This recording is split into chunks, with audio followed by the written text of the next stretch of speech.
Bismillahirrahmanirrahim. Assalamualaikum warahmatullahi wabarakatuh.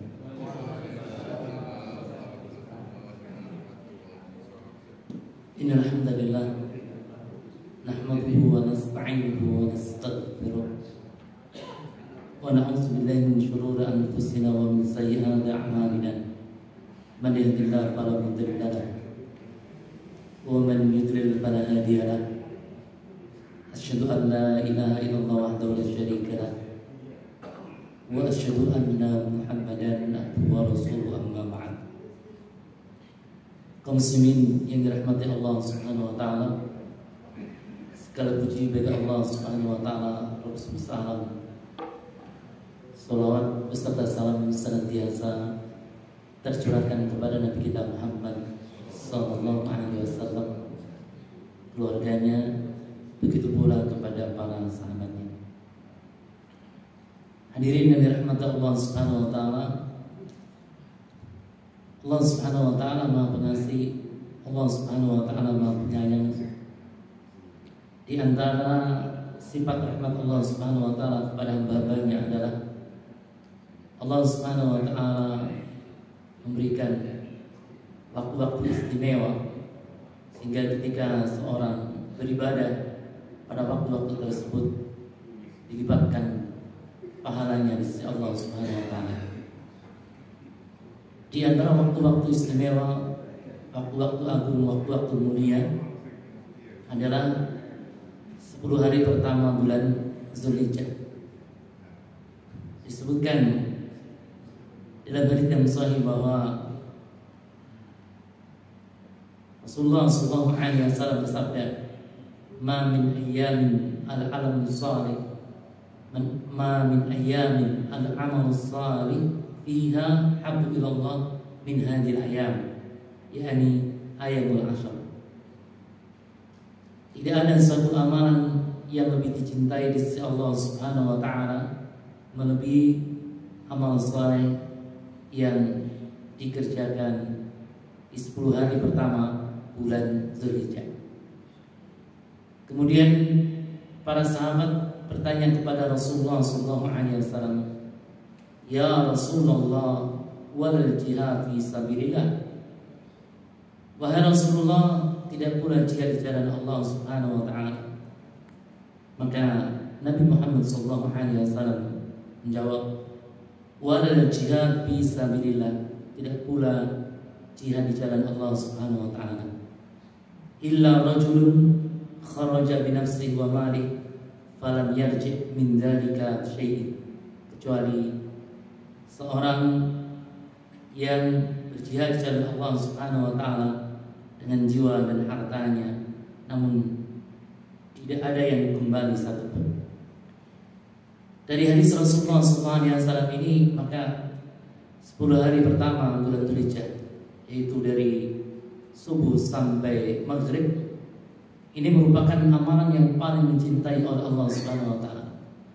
Bahkan amalan tersebut paling besar pahalanya di sisi Allah Subhanahu wa taala.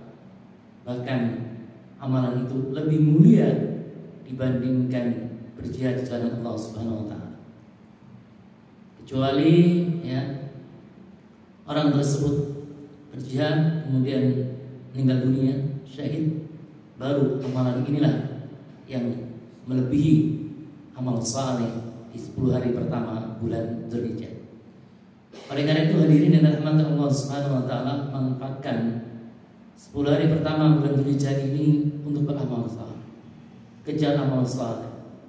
Perbanyak puasa sunnah, perbanyak sedekah, perbanyak sholat sunnah, dan juga perbanyak amal-amal saleh yang lain. Kaum muslimin yang dirahmati Allah Subhanahu wa taala, salah satu amal saleh yang bisa dikerjakan di tanggal 10 Zulhijjah adalah berkurban. Insyaallah di kesempatan yang berbahagia kali ini kita akan sama-sama mengkaji, sama-sama membahas tentang masalah fikih kurban. Hadirin dan rahmat Allah Subhanahu wa taala, poin yang pertama adalah hukum berkorban. Bagaimanakah hukum berkorban tersebut? Maka mayoritas ulama dari kalangan mazhab Syafi'i, kemudian kalangan mazhab Hambali, ya, kemudian mazhab Malik, mereka berpendapat bahwa hukum berkorban itu sunnah muakkadah. Sunnah muakkadah, sunnah yang ditekankan. Barang siapa yang berkorban, maka dia mendapatkan pahala di sisi Allah Subhanahu wa taala. Barang siapa yang tidak berkorban, maka dia tidak berdosa. Mereka berpendapat demikian tentunya memiliki dasar-dasar, memiliki dalil-dalil. Dasar-dasar mereka atau argumentasi mereka yang pertama adalah hadis Rasulullah sallallahu alaihi wasallam. Ya, hadis Rasulullah sallallahu alaihi wasallam dari sini diriwayatkan oleh Imam Muslim, Imam Nasai, Ibnu Majah dan juga yang lain-lain.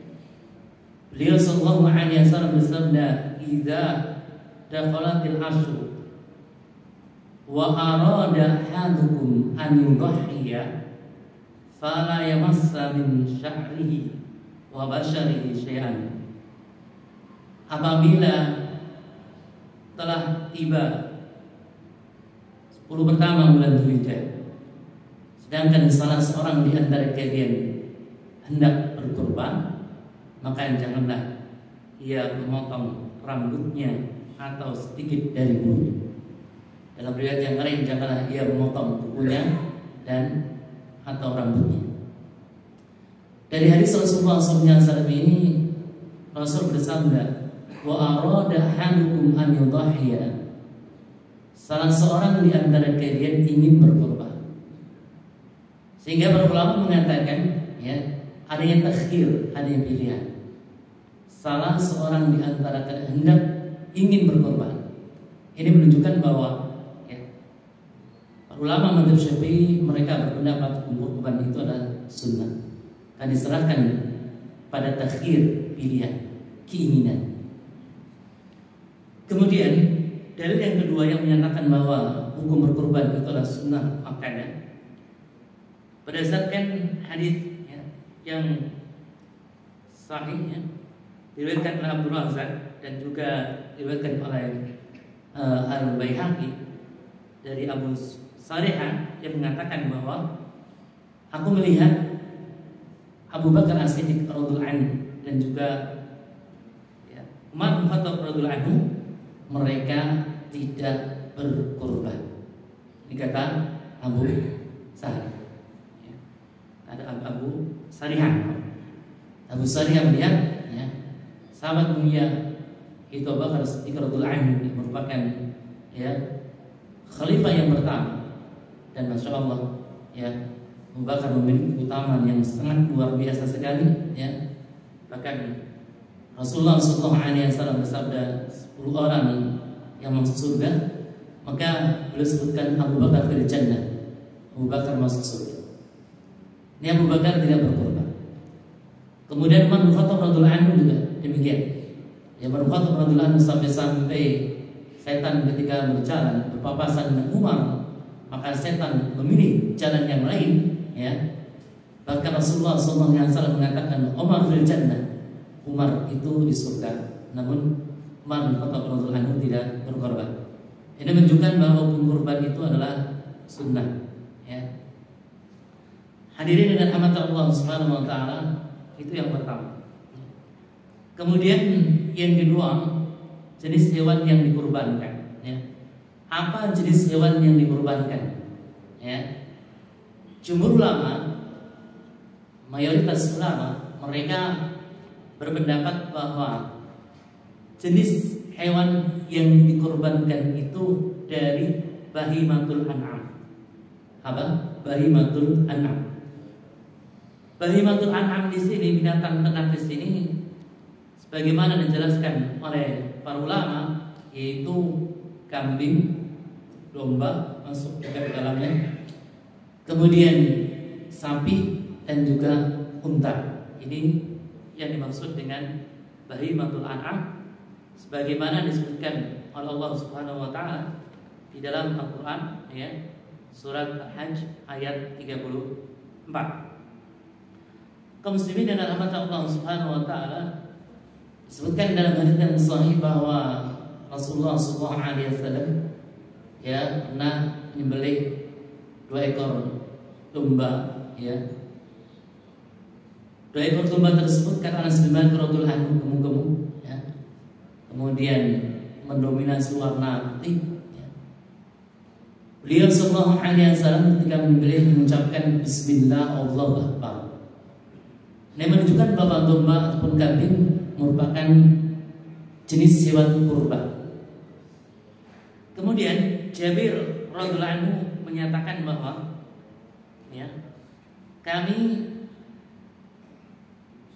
bersama dengan Rasulullah SAW pada tahun baby ya, maka kami menyembelih 1 ekor unta. Kami berserikat 7 orang dan kami pun menyembelih 1 ekor sapi berserikat untuk 7 orang ya. Ini hadisnya jelas sekali sahih, diriwayatkan oleh Imam Muslim, Abu Dawud dan juga yang lainnya.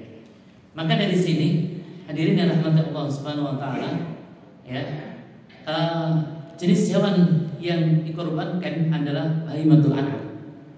Meskipun ada yang berpendapat bahwa selain bahimatul an'am, selain kambing ya, kemudian sapi, kemudian unta itu diperbolehkan.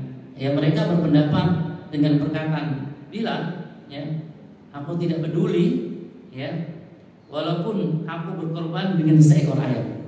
Ya, bila mengatakan demikian. Namun pendapat yang tepat, pendapat yang benar itu pendapat jumhur ulama, mayoritas ulama, yang mana ya jenis hewan kurban itu ya kambing atau domba ya, sapi ya, kemudian unta. Hadirin dan rahmat Allah Subhanahu wa taala, kemudian selanjutnya yang ketiga, umur yang sah ya untuk binatang kurban ya. Masya Allah, syariat Islam ini syariat yang sangat luar biasa sekali, syariat yang sempurna ya. Sampai-sampai terkait dengan masalah kurban sendiri, Rasulullah SAW menjelaskan jenis hewan kurban. Kemudian beliau SAW juga menjelaskan tentang umur hewan kurban. Ya, disebutkan di dalam hadis yang diriwayatkan oleh Imam Muslim nomor 1963 ya. Dan di sini juga diriwayatkan oleh yang lainnya bahwa Rasulullah SAW bersabda, la tadbahu illa musinna. Ya, kata beliau SAW, janganlah kalian berkurban kecuali dengan musinna. Apa yang dimaksud dengan musinna? Ya, para ulama memberikan penjelasan ya, yang dimaksud dengan musinah itu sendiri ya.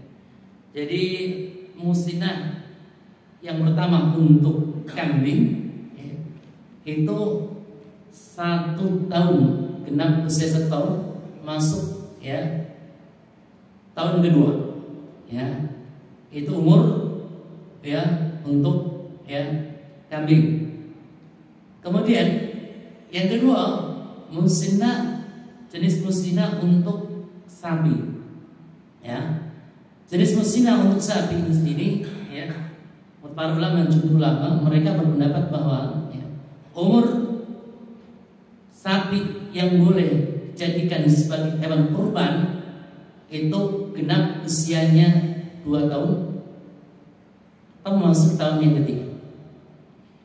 Kemudian musinah untuk unta ya, musinah untuk unta itu genap usianya 5 tahun atau masuk tahun yang ke-6 ya. Jadi panduannya jelas ya. la tadbahu illa musinnah. Ya. Janganlah kalian menyembelih binatang kurban kecuali hewan kurban yang musinnah. Hewan kurban yang musinnah untuk kambing umurnya berapa? 1 tahun atau memasuki tahun kedua. Untuk sapi 2 tahun atau memasuki tahun yang ketiga. Untuk unta berapa tahun? 5 tahun atau memasuki tahun yang ke-6. Ya. Hadirin rahmatullah Allah Subhanahu wa taala, ya. Kemudian ya, selanjutnya bagian 4 adalah cacat-cacat yang menyebabkan tertolaknya hewan kurban. Maksudnya tidak sah hewan kurban tersebut ketika disembelih. Ya. Beliau sallallahu alaihi wasallam memberikan perincian tentang hewan-hewan yang tidak diperbolehkan ya untuk menjadi hewan kurban. Ya. Disebutkan dalam hadis Al-Bara bin Azib radhiyallahu anhu menyatakan bahwa Rasulullah sallallahu alaihi wasallam bersabda, arba'atun la yazina bil adahi. Ada 4 hewan kurban yang tidak sah ketika dijadikan sebagai sembilan kurban. Yang pertama adalah al-awra al-bayyin awruha. Itu yang pertama. Ya. Jadi cacat yang pertama ini adalah ya hewan kurban yang buta matanya, yang jelas kebutaannya. Ya. Jadi hewan kurban yang memang matanya buta, maka tidak diperbolehkan dijadikan sebagai hewan kurban. Ya. Dan tidak sah. Ya. Kalau menurut pandangan ulama Syafi'i, ya, pandangan ulama Syafi'i seperti dalam kitab Qaidut Takrib, di situ disebutkan bahwa buta matanya itu bisa jadi ya putih yang ada pada matanya keluar, ya, nampak, tapi memang buta. Ini tidak sah jadikan sebagai hewan kurban. Atau putih matanya tidak keluar, tidak nampak, ya, ini pun tidak sah dijadikan sebagai hewan kurban. Nah, kemudian juga menurut mazhab Syafi'i, ya, buta matanya baik banyak ataupun sedikit, ya, buta mata yang baik banyak ataupun sedikit, ya. Artinya, ya, matanya bisa melihat itu, tapi ya tidak secara keseluruhan, ya, itu pun tetap, ya, mazhab Syafi'i, ya, pendapat yang rajih mazhab Syafi'i tidak bisa dijadikan sebagai hewan kurban. Meskipun kata mazhab Syafi'i ada sebagian ulama yang membolehkannya kalau memang butanya sedikit itu. Tapi yang tepat, ya, tidak bisa. Artinya tidak sah dijadikan sebagai hewan kurban. Kemudian yang kedua, hadirin rahmat Allah Subhanahu wa taala, wal maridha al-bayyin maraduha. Al maridha al-bayyin maraduha. Itu hewan yang sakit, ya, yang jelas sakitnya. Hewan yang sakit, yang jelas sakit. Para ulama memberikan penjelasan. Yang pertama adalah sakit kudis, ya, sakit kudis, ya. Jadi sapi itu kena kudisan, ya, atau kambing itu kena kudisan, atau unta itu kena kudisan, gitu ya. Nah, maka yang semacam ini tidak sah dijadikan sebagai hewan kurban. Yang kedua, hadirin rahmat Allah Subhanahu wa taala, ya. Yang kedua, tidak hanya sakit kudisan saja, sakit yang lain. Ya, sakit yang lain yang sifatnya berat, ya, maka ya tidak bisa dijadikan sebagai hewan kurban. Ya. Kata mazhab Syafi'i, kalau sakitnya sakit ringan maka tidak masalah. Kalau sakitnya sakit ringan maka tidak masalah. Kemudian selanjutnya, hadirin rahmat Allah Subhanahu wa taala, ya, wal arja al-bayyin dal'uha. Al-arja al-bayyin dal'uha. Pincang yang jelas pincangnya. Apakah pincangnya itu 2 kakinya atau pincangnya 1 kaki saja? Ini pun tidak bisa dijadikan sebagai, ya, hewan kurban. dasar. Ya. Hadirin rahmat Allah Subhanahu wa taala. Lama madzhab Syafi'i memberikan penjelasan bahwa ketika hewan tersebut pincang, ya, biasanya ya nanti akibatnya akan kurus ya. Karena dia terlambat ya ketika mencari makan ya di padang rumput misalkan, terlambat jalannya sehingga ya saya jadi akan kurus. Ya. Kemudian yang selanjutnya ya, ada al-kasir allati la tunqi. Ya. Al-kasiro allati la tunqi. Itu kurus yang tidak ada dagingnya, kurus sekali. Ya, kurus sekali. Standarisasi kurus bagaimana? Dalam kitab Baitul Takrib dinyatakan standarisasi kurus itu berdasarkan kebiasaan yang ada. Ya, kebiasaan yang ada. Menurut para peternak, menurut para penjual gitu ya, menurut para pembeli ya. Standarisasinya kurus gini, standarisasi kurus gini, gitu ya. Kemudian dalam kitab Baitul Takrib juga disebutkan bahwa ya, termasuk standarisasi kurus itu adalah ketika orang yang lapang, orang yang mampu ingin membeli kambing tersebut ya, pada masa dia paceklik ataupun pada masa dia tidak paceklik ya, dia tidak menginginkan kambing tersebut ya, tidak menginginkan kambing itu kurus ya, begitu. Hadirin Allah Subhanahu wa taala, inilah cacat-cacat yang memang ya tidak dibenarkan dari kita untuk menyembelih hewan kurban tersebut. Selanjutnya yang kelima ya, yang perlu kita perhatikan dalam hewan kurban tersebut ya, dianjurkan ketika kita menyembelih hewan kurban tersebut, maka hewan kurban yang bagus-bagus ya, gemuk ya. Kemudian hadirin rahmat Allah Subhanahu wa taala ya. Hal ini berdasarkan hadis-hadis Rasulullah SAW ya. Di antaranya adalah Agumah bin Sa'al radhiyallahu anhu mengatakan bahwa kami dahulu ketika berada di Madinah, kami mengemukkan hewan-hewan kurban kami ya. Bahkan tidak hanya kami, kaum muslimin pun menggemukkan hewan-hewan kurban tersebut ya. Kemudian Allah Subhanahu wa taala berfirman dalam Al-Qur'an surah Al-Hajj ayat 32, "Wa man yu'azzim sya'airallah fa innaha min taqwal qulub." Barang siapa yang melakukan syiar-syiar Allah Subhanahu wa taala, maka hal tersebut termasuk dari ketakwaan hati. Imam Syafi'i rahimahullah ketika berdalil dengan ayat ini, Imam Syafi'i mengatakan bahwa dari ayat ini dianjurkan untuk membesarkan hewan kurban dan juga menggemukkannya. Ya.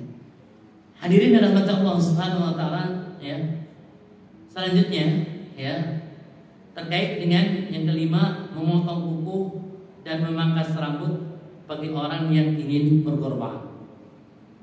Bagi siapa saja yang ingin berkorban ketika masuk 10 hari pertama bulan Dzulhijjah ya, tanggal 1 Dzulhijjah ya, maka tidak dibenarkan bagi dia untuk apa? Memotong rambut yang di tubuhnya ya, rambut kepala misalkan ya, memotong, para ulama ya, mau mencabut ya, ataupun yang lain, menggunduli ya, kemudian memendekkan, itu nggak boleh ya. Rambut kepala termasuk kumis, kemudian rambut ketiak, kemudian juga bulu kemaluan, ini tidak pernah. Begitu juga kita tidak boleh memotong kuku. Hal ini berdasarkan hadis Rasulullah SAW, "Idza adkhalal ashar wa arada ahadukum an yudhhiya fala yamussa min sya'rihi wa basharihi syai'an." Apabila masuk ke 10 hari pertama bulan Dzulhijjah ya, sedangkan salah seorang di antara kalian ingin menyembelih hewan kurban, maka tidak boleh baginya memotong sedikit pun dari rambut dan bulunya. dalam arti yang lain tidak boleh bagi dia sedikit pun untuk memotong kuku dan rambutnya. Ya. Hadirin dalam mata Allah Subhanahu wa taala, demikian apa yang kami sampaikan terkait dengan masalah fikih kurban ya. Barangkali ada tambahan atau pertanyaan terkait dengan materi, silakan. Ya. Waalaikumsalam. Itu yang sirah Sayyidina Abu Bakar dan Umar tidak berkurban itu apakah memang pada suatu peristiwa atau dalam kurun waktu yang lama? Iya. Hadirin dalam mata Allah Subhanahu wa taala ya. Bagaimanakah dengan Abu Bakar dan Utsman, Abu Bakar dan Umar radhiyallahu anhu ya. Ini tidak berkorban. Apakah dalam kurun waktu yang lama atau satu peristiwa? Wallahu a'lam bishawab. Saya nggak tahu ya.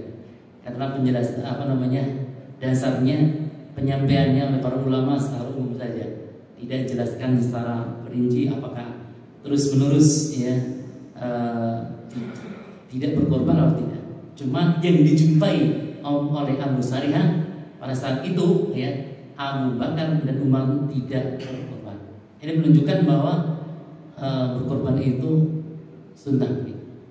Ada masa tidak berkorban. Ada masa bagi dia tidak berkorban, bukan terus menerus berkorban. Sepengetahuan Abu Sarihah. Ya. Ada lagi silakan. Ya. Silakan Pak. Assalamualaikum warahmatullahi wabarakatuh. Waalaikumsalam warahmatullahi wabarakatuh.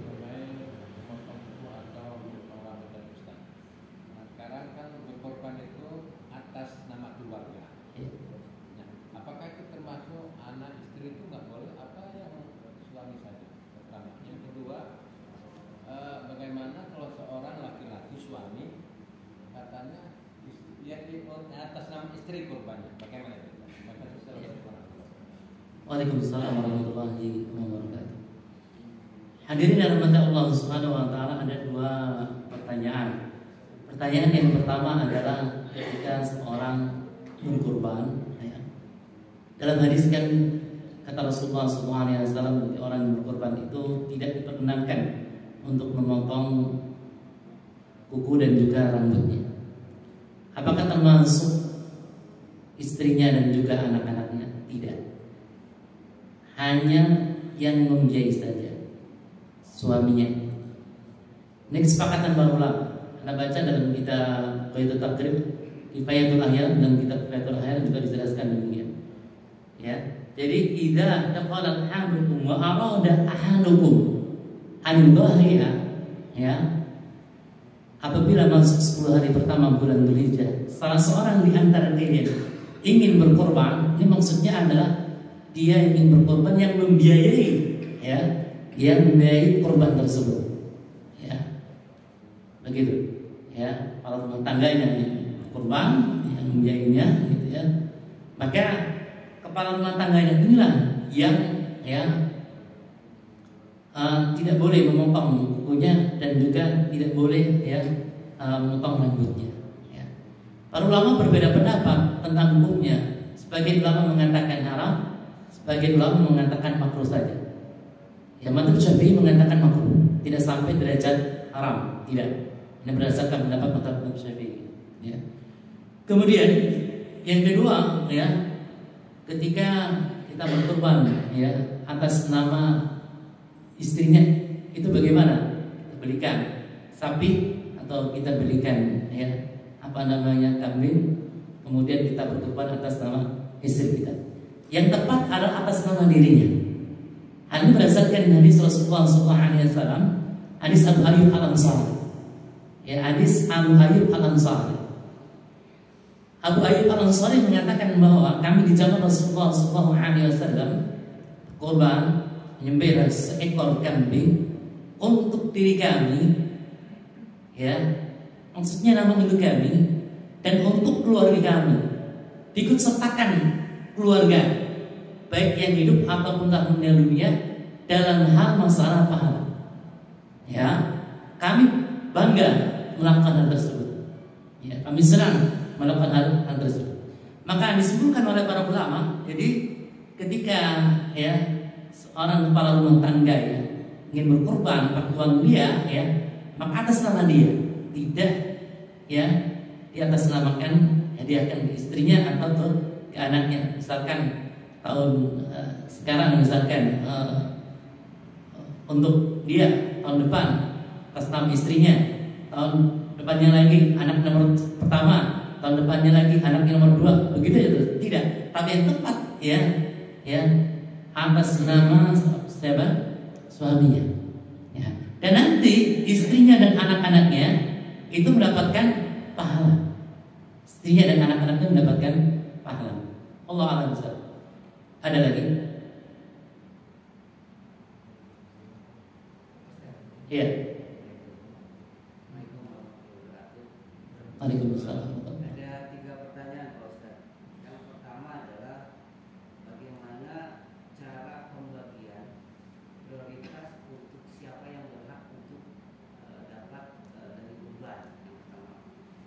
Terus yang kedua adalah bagian-bagian mana kurban yang memang nanti akan dibagikan atau juga yang tidak dibagikan. Terus yang ketiga, berapa masing-masing hak kurban untuk dibagikan kepada yang akan mendapatkan bagian kurban. Hanya 3 itu pertanyaan. Iya, masya Allah, barakallahu fikum. Burungan namanya. Iya. Iya. Hadirin rahmat Allah Subhanahu wa taala, untuk yang pertama ya. Untuk yang pertama ya, ini disebutkan dalam ayat Al-Qur'an di surat Al-Hajj ayat yang ke-28 dan juga surat Al-Hajj ayat yang ke-36 ya. Al-Hajj ayat 28 Allah Subhanahu wa taala berfirman, "Fakulu minha wa'imul ba'is al-faqir." Fakulu minha wa'imul ba'is al-faqir. Maka makanlah sebagian darinya. Berilah kepada al-ba'is, orang yang bersalah lagi fakir.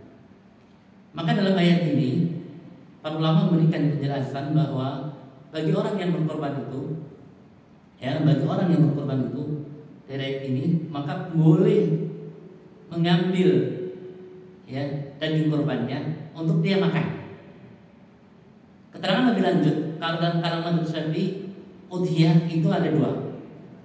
Ada udhiyah maghdurah. Udhiyah maghdurah itu maksudnya adalah kurban yang sifatnya nazar. Kurban sifatnya nazar. Kalau saya lulus ya, saya akan kurban tahun ini. Nah, kalau udhiyah maghdurah, kurban yang sifatnya nazar, ini nggak boleh kurban Syafi'i. Yang berkorban untuk makan ya, itu nggak boleh sama sekali ya. Kalau saya dapat kerjaan tahun ini, saya akan berkorban, itu kan ada ya, maka nggak boleh makan. Jadi yang kedua, al-udhiyah ya, atau yaitu udhiyah yang sunnah, kurban yang sunnah ya, kurban yang sunnah ya, terkait dengan nadar, maka boleh makan dari daging korbannya. Fa'imu afaqulu minha, makanlah darinya, silakan. Kemudian wa'aimu al-ba'is al-faqir, berikan kepada orang yang fakir, orang yang sengsara, orang fakir ya. Dia boleh ngambil juga ya, ngambil daging kurbannya itu, kemudian diberikan kepada fakir miskin ya. Al-Hajj ayat 28 dan juga Al-Hajj ayat 30. Kemudian dalam hadis Rasulullah SAW bersabda, "Kulu waddakhiru ya, kulu ya, wa'aimu waddakhiru ya." Jadi makanlah, watasaddaqu maksudnya. Kulu watasaddaqu waddakhiru. Makanlah, bersekala dan simpan.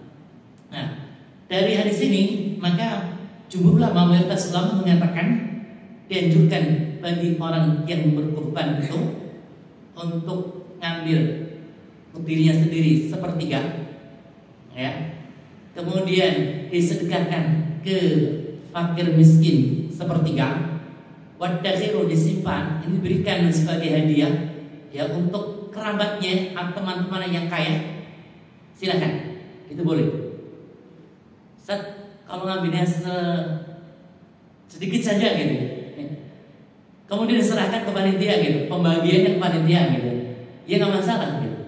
Ya ambil sedikit, kemudian ya berikan ke panitia, ya silakan, ya no problem gitu, no problem gitu.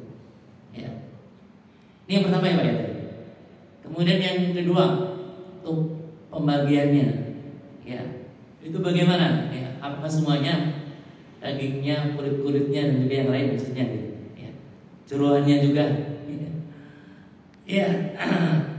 Hadirin dalam mata Allah Subhanahu wa taala, ada hadisnya terkait dengan hal ini dari Ali bin Abi Thalib radhiyallahu anhu, ya, Ali bin Abi Thalib radhiyallahu anhu.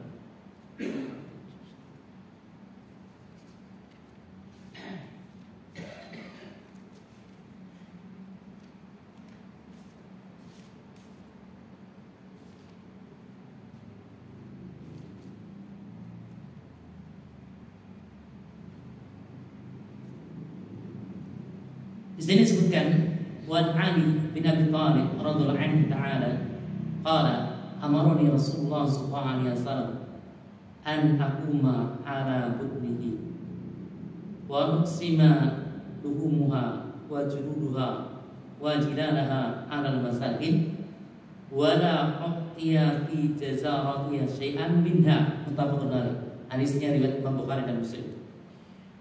Dari Ali bin Abi Thalib radhiyallahu anhu bahwasanya dia berkata, Rasulullah SAW memerintahkan kepadaku untuk mengurusi unta-unta kurban beliau. Beliau kurban 100 ekor unta, Pak.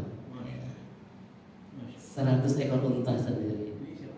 Rasulullah 100 ekor unta. Kalau 1 ekor unta 30 juta kali 100 berapa, Pak? Itu kurbannya Rasulullah, ya. 3 miliar, Pak. Kemudian beliau itu menyembelih sendiri 63 ekor. 63 ekor menyembelih sendiri. Sisanya diurus oleh Ali bin Abi Thalib. 37 ekor. Kata Ali bin Abi Thalib, ketika aku diperintah oleh Rasulullah SAW, ya, ketika aku diperintah oleh Rasulullah SAW, maka aku perintah untuk membagikan umuha dan dagingnya. Bagi. Kemudian juluduha, ya, kulitnya dibagi, ya. Wa jilalaha al masakin, jilalaha itu apa namanya, pelanan, ya. Diberikan kepada siapa? Pada fakir miskin. Walau waqtiya fi jazaratiha syai'an minha, ya. Aku tidak memberikan sedikit pun daging tersebut kepada tukang jagalnya, kepada tukang jagal. Dalam riwayat yang lain, ya, kata Ali bin Abi Thalib, aku berikan kepada tukang jagalnya dari harta kami sendiri. Ya, bukan yang beri apa daging sebagai upah, bukan. Ya. Dari sini hadis ini hadirin rahmat Allah Subhanahu wa taala, ya. Jadi semuanya dibagikan. Ya. Bagaimana? Jerohannya gitu. Kalau ada yang mau silakan, tapi kalau nggak ada mau gimana? Dikubur boleh? Ya boleh gitu ya. Kalau nggak ada yang mau gitu. Misalkan ya repot misalkan gitu ya. Ya. Atau ya enggak kepegang misalkan ya. Tapi rata-rata ada aja yang mau ya, Pak. Rata-rata biasanya ada aja yang mau. Termasuk juga kulitnya. Kulitnya dibagikan kepada fakir miskin. Ya, kulitnya dibagikan kepada fakir miskin. Ya. Itu, Pak. Berarti kulitnya nggak boleh dijual, ya? Kulitnya tidak boleh dijual. Ya, kulitnya tidak boleh dijual. Berikan kepada fakir miskin. Kalau dijual tapi hasil penjualannya untuk fakir miskin. Kalau dijual hasil penjualannya kasihkan fakir miskin, ya. Yang tepat kita kumpulkan fakir miskin tersebut, ya, kita kumpulkan fakir miskin tersebut. Kalian ini mendapatkan bagian dari kulit, bagian untuk kalian. Silakan kalian mau diapakan. Kalau mau dijual oleh kita, tidak masalah, kita jualkan. Nanti uangnya kita berikan kepada kalian. Atau bagaimana? Terserah kalian. Karena hak mereka. Mereka yang memutuskan. Iya, memutuskan. Iya, kita pending dulu ya azan.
Sedikit ada tambahan bahwa dalam hadis tadi disebutkan kata Ali bin Abi Thalib radhiyallahu anhu, Ali tidak memberikan kepada tukang jagalnya sedikit pun dari dagingnya.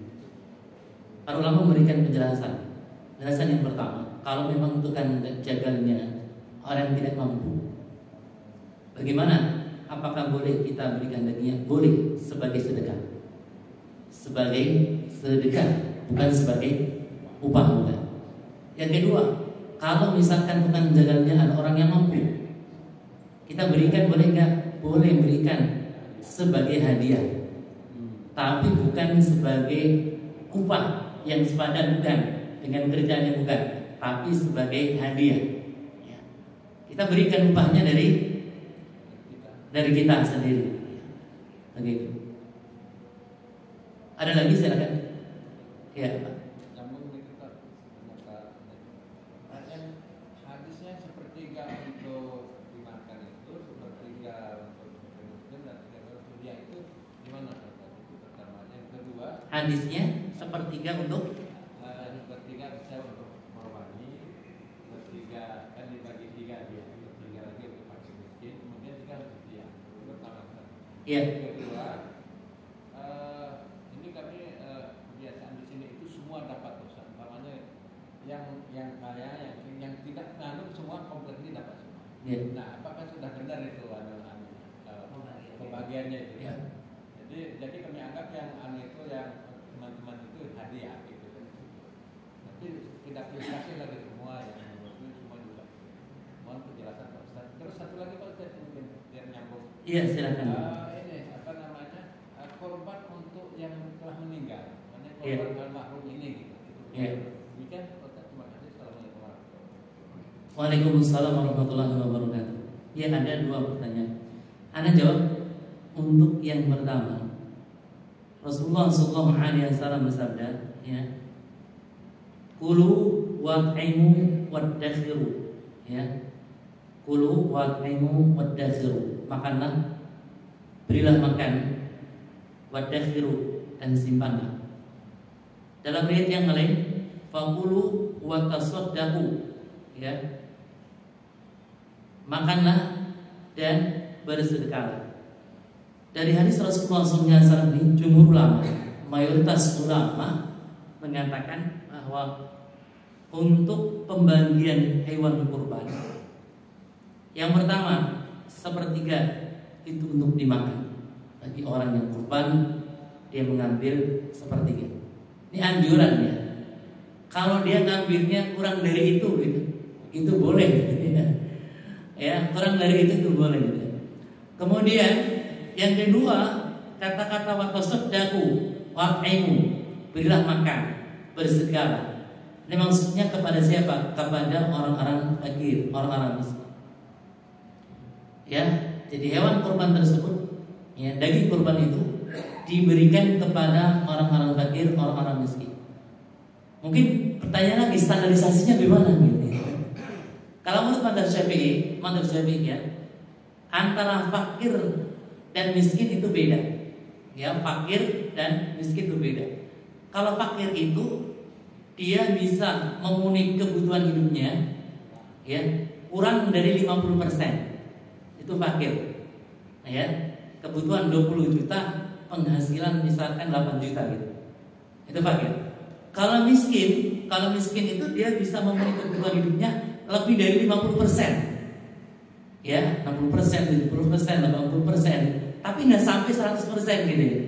Nggak sampai 100%. Itu miskin. Berarti fakir lebih parah dari miskin gitu.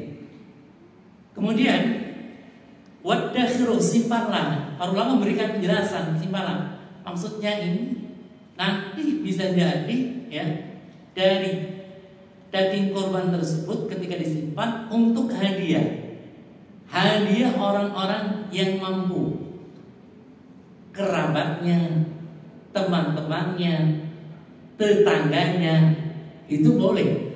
Ya, seperti misalkan di sini ketika memberikan ya hadiah kepada orang-orang mampu, ya di sini gimana? Dari hewan kurban yang ada di sini itu diperbolehkan. Tentunya bagian orang-orang yang fuqara, yang miskin itu lebih diprioritaskan, dan alangkah baiknya lebih banyak. Barangkali orang yang mampu kan sudah biasa untuk mengkonsumsi daging. Tapi secara asal, secara hukum Islam itu diperbolehkan. Gitu. Terus satu lagi, korban atas nama orang yang telah meninggal dunia. Korban atas nama orang yang telah meninggal dunia ada beberapa macam. Yang pertama ya, ketika seorang yang berkorban untuk dirinya sendiri dan juga untuk keluarganya yang masih hidup ataupun telah meninggal dunia, itu boleh, sepakat. Saya berkorban, ya, saya berkorban seekor kambing, ya. Maka korban saya untuk diri saya dan pahalanya saya ikut sertakan untuk anak saya, untuk istri saya, untuk ayah saya yang telah meninggal dunia. Maka hal ini diperbolehkan, misalnya sepakat di para ulama. Dalilnya berdasarkan hadis Abu Ayyub Al-Ansari, kami di zaman Rasulullah SAW menyembelih seekor kambing untuk diri kami dan juga pahalanya ya untuk keluarga kami, maksudnya yang telah meninggal dunia ataupun yang masih hidup. Kemudian yang kedua, wasiat. Ya, jadi orang telah meninggal itu sebelumnya wasiat, ketika masih hidup sempat berwasiat kurban. Ya, pokoknya wasiat mau secara lisan atau secara tulisan, ya, berwasiat pada keluarganya. Baru meninggal, maka yang semacam ini dilaksanakan dan diperbolehkan. Sepakat para ulama mengatakan diperbolehkan. Kemudian yang ketiga, kalau berkurban langsung untuk mayit, ya, ayah saya telah meninggal dunia, wafat, ya, saya beli kambing, ya, kemudian ya saya ya datang ke panitia kurban, ya, ini saya kurban atas nama ayah saya yang telah meninggal dunia. Bagaimana hukumnya? Ini khilaf di antara para ulama. Ada beda pendapat. Sebagian ulama mengatakan bahwa tidak diperkenankan. Alasannya di masa Rasulullah SAW ketika Khadijah radhiyallahu anha telah meninggal dunia, maka tidak ada riwayat yang menyatakan bahwa Rasulullah SAW berkurban atas nama Khadijah radhiyallahu anha. Ya. Pendapat yang kedua membolehkan. Pendapat yang kedua membolehkan. Kenapa? Ini seperti halnya sedekah. Sedekah untuk mayit itu kan diperbolehkan. Sedangkan udhiyah kurban itu seperti halnya sedekah, sehingga diperbolehkan ketika menyembelih hewan kurban atas nama yang telah meninggal dunia. Dalilnya adalah di masa Rasulullah SAW ada seorang sahabat datang kepada Rasulullah, ya, namanya Sa'ad bin Abi Waqqas. Rasulullah, ibu saya telah meninggal dunia secara mendadak. Ini ada kebun. Bagaimana nih kebun saya? Saya sedekahkan atas nama ibu saya. Apakah dia dapat pahala? Kata Rasulullah SAW, dia dapat pahala. Sehingga sebagian ulama yang membolehkannya, ya, mereka berpendapat dengan dalil, ya, korban itu seperti hanya apa? Sedekah. Maka diperbolehkan untuk, ya, orang yang telah wafat. Ya. Ala kuliah ini beda pendapat. Kita harus toleransi. Kalau misalkan ada saudara kita yang memang berkorban, ya, ingin ya, untuk orang tuanya yang telah wafat, ya, yang kita terima saja. Ya, memang sebagian ulama membolehkan. Dalam masalah fikih, lapang kita diharuskan toleransi. Allah alam. Yang kebun tadi bisa bentuk wakaf produktif ya? Wakaf produktif diwakafkan bisa. Iya, bisa. Ya. Atas nama almarhum. Atas nama almarhum. Ya, silakan. Berarti ada nazirnya. Kalau mau secara, ya, profesional, nantinya silakan. Ya, lebih bagus lagi. Ngurus-ngurus suratnya juga gitu. Biar nanti ke depannya, ya, tidak jadi masalah ahli waris. Ya, jadi lebih tertib. Secara administrasi bagus. Iya, cukup. Ustaz, Ada yang lagi? tadi yang nomor 3 belum dijawab Ustaz. Porsinya itu berapa? Porsinya nggak ada aturannya. Iya, cuma tadi sepertiga untuk per orangnya mau berapa kilo ya, tidak ada. Dan syariat tidak memberikan batasan, ya. Syariat tidak memberikan batasan, ya, kembali ke adat istiadat masing-masing. Adat istiadat masing. Mau sekilo, mau 2 kilo, ya. Yang mau setengah kilo atau mau 3 kilo, ya, itu tergantung kebutuhan, ya, tergantung kemaslahatan, ya, kemaslahatan dari orang-orang yang akan diberi, ya, begitu. Makanya syariat tidak membatasinya. Ini kelebihan syariat. Kalau syariat membatasinya, bingung nanti. Ya, bingung, kita tidak bisa melaksanakan syariat, ya, begitu. Ya, Pak. Tadi disebutkan bahwa Rasul pernah berkorban 100 ya. Iya. Kemudian 100 unta, kemudian yang dipotong Rasul 63.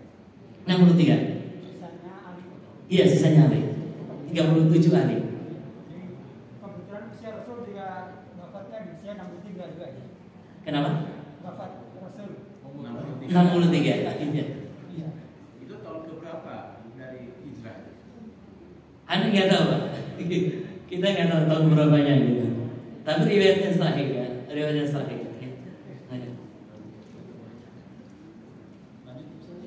Iya. Cukup. Kalau itu apa? Ali meninggal usia berapa ya? Jangan percepatan. Anda nggak tahu, Pak. Ali masih muda juga kayaknya. Kenapa? Ali Nabi itu juga kayaknya mudanya masih muda juga. Meninggalnya. Allah alam besok. Anda nggak tahu. Iya. Ini kan Rasul kan dibimbing sama Allah. Iya, terus gimana? Ya, Pertanyaannya gimana? nah, itu bertepatan dengan apa yang dipotong Rasul itu jumlah. Oh, itu takdir Allah Subhanahu wa taala. Tidak bisa kita utak-utik itu. 63. Ya, berkorban 63, meninggalnya 63 gitu. Tidak. Ya, itu semuanya adalah catatan dari Allah Subhanahu wa taala. Takdir dari Allah Subhanahu wa taala. Kita tidak bisa mengutiknya, ya. Kalau kita jual kutik, satu orang lain itu berbeda-beda. Oh ini begini, nikmatnya begini.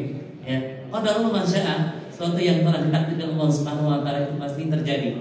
Dan ketika Rasulullah SAW berkorban 100 ekor unta, kemudian 63 yang beliau sendiri itu pun takdir dari Allah Subhanahu wa taala. Ketika beliau meninggal dunia, ya, 63 itu pun takdir dari Allah Subhanahu wa taala. Semuanya ketentuan Allah Subhanahu wa taala.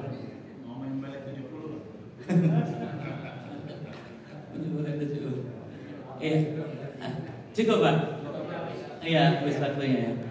Jazakumullah khairan katsiran, barakallahu fikum. Ya, demikian apa yang kami sampaikan ya terkait dengan fikih korban, semoga bermanfaat. Ya, dengan doa kafaratul majelis, subhanallah wa bihamdihi, asyhadu an la ilaha illa anta, astaghfiruka wa atubu ilaik. Assalamualaikum warahmatullahi wabarakatuh.